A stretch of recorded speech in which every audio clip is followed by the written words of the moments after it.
How Andrew Carnegie became the richest man in the world. The world's wealthiest man, Andrew Carnegie, was driven by ambition, vision, and strategy.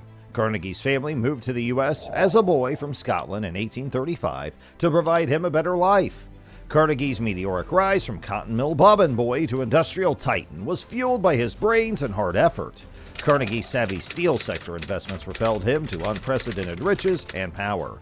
Carnegie led the steel industry by spending extensively in Pittsburgh, where iron reserves were abundant, with the belief that steel could alter construction. Carnegie adopted vertical integration, buying iron and coal mines, railroads, and shipping lines to create a cost-effective steel mill supply chain. Carnegie was not just a businessman, but also a creative thinker who invented the Bessemer process, which cut manufacturing costs and enhanced efficiency. Carnegie took up lesser steel businesses to build a massive industrial empire that controlled the market. His strong tactics and labor union conflicts were controversial. Carnegie became the richest man of his day in 1901 when he sold his steel firm to J.P. Morgan for $480 million.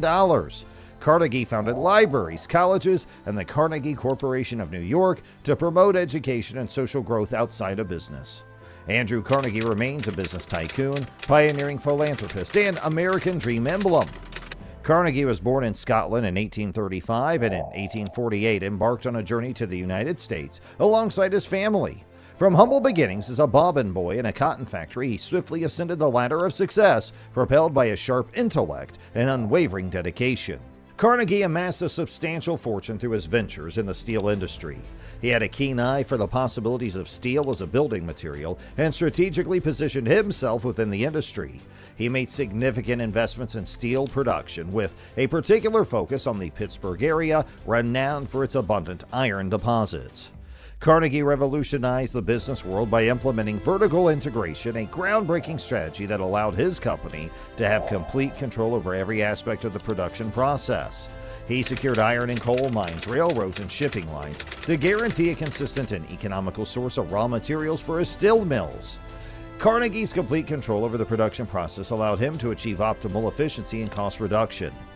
Carnegie's legacy extended far beyond his business acumen. He was a true visionary. His investments in new technologies and production methods completely transformed the steel industry. One of his most outstanding achievements was the Bessemer process, a groundbreaking technique that revolutionized steel production by lowering costs and boosting efficiency. Carnegie's drive for expansion and consolidation knew no bounds. Through a series of strategic moves, he managed to bring together a number of smaller steel companies, seamlessly integrating them into his own, resulting in the establishment of a colossal industrial empire. With his firm grip on the steel market, Carnegie held the power to set prices and outshine his competitors. Although Carnegie's business skills were unquestionable, his approach to labor often sparked controversy. His reputation was built on his relentless use of force to quash labor unions and maintain low wages. In 1892, the Homestead Strike unfolded, pitting Carnegie Steel Company against its workers who were protesting wage reductions. This event had a detrimental impact on Carnegie's image as a philanthropic industrialist. In 1901, Carnegie Steel Company was sold to banker J.P. Morgan for a staggering $480 million, catapulting him to the position of the wealthiest individual on the planet during that era. This agreement solidified Carnegie's position as a prominent figure in the industrial world and ensured his lasting legacy as one of the most accomplished entrepreneurs in history. Carnegie had a knack for forging strategic partnerships and alliances that played a crucial role in expanding his business empire. He worked closely with influential figures in the railroad industry like Thomas A. Scott, who played a vital role in helping Carnegie gain access to transportation networks necessary for the efficient distribution of his steel products. Through these strategic partnerships, Carnegie was able to expand his operations quickly and tap into untapped markets. Carnegie was far from satisfied with just participating in the steel industry. His sights were set on complete market domination. With shrewd pricing tactics and the advantage of scale, he managed to outdo his rivals and secure a substantial portion of the steel industry. Carnegie's unwavering determination to achieve dominance led to the elimination of numerous smaller competitors, solidifying his grip on the industry. Although Carnegie primarily concentrated on the domestic market, he also acknowledged the significance of expanding internationally. With a bold vision and strategic decisions, he expanded his company's reach across borders, investing in steel production facilities and distribution networks abroad. This move allowed his company to establish a solid global presence, opening up new opportunities for growth and success. With this expansion, Carnegie was able to enter new markets overseas and broaden his sources of income, which helped him become less reliant on the unpredictable domestic market. In addition to his steel empire, Carnegie expanded his investments into various industries, including oil, railroads, and telegraphs.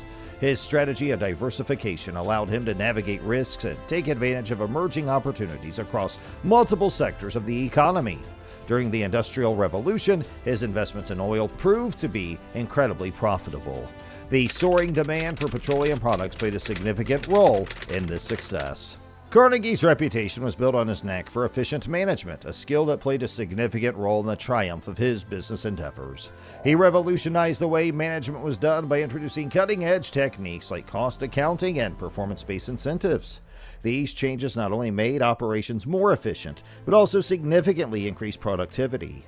Carnegie's focus on efficiency and constant improvement established a standard for contemporary business practices. Carnegie possessed a remarkable knack for recognizing and capitalizing on favorable circumstances. In the midst of rapid industrialization and urbanization, he ventured into the steel industry. This was a period when the demand for steel was soaring, driven by the construction of railroads, bridges, and skyscrapers. Through astute market navigation, Carnegie experienced a remarkable surge in his wealth. Carnegie's personal qualities, including his drive, determination, and willingness to take risks, were instrumental in his achievements. With a sharp sense of business acumen, he fearlessly embraced daring ventures in pursuit of his aspirations.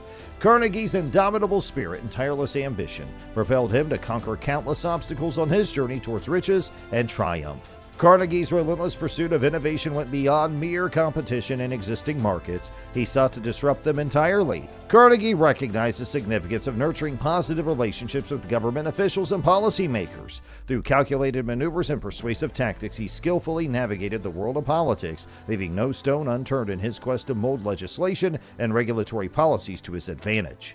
Through his vast wealth and considerable influence, Carnegie skillfully influenced government decisions regarding tariffs, trade regulations, and industrial policies. This allowed him to create a favorable environment for his business interests to flourish. As he grew older, Carnegie emerged as a remarkably generous philanthropist during his era. His generosity knew no bounds as he selflessly contributed immense amounts of money to support the establishment of libraries, universities, and various other public institutions. One of his notable achievements was the creation of the Carnegie Corporation of New York, an organization that still actively promotes education and research. The impact of Carnegie's legacy reaches well beyond his vast fortune. His influence on American industry and philanthropy was genuinely remarkable, leaving a lasting imprint on the course of history. His noteworthy business practices, generous philanthropic initiatives, and unwavering advocacy for peace and education serve as a timeless source of inspiration for entrepreneurs and philanthropists across the globe.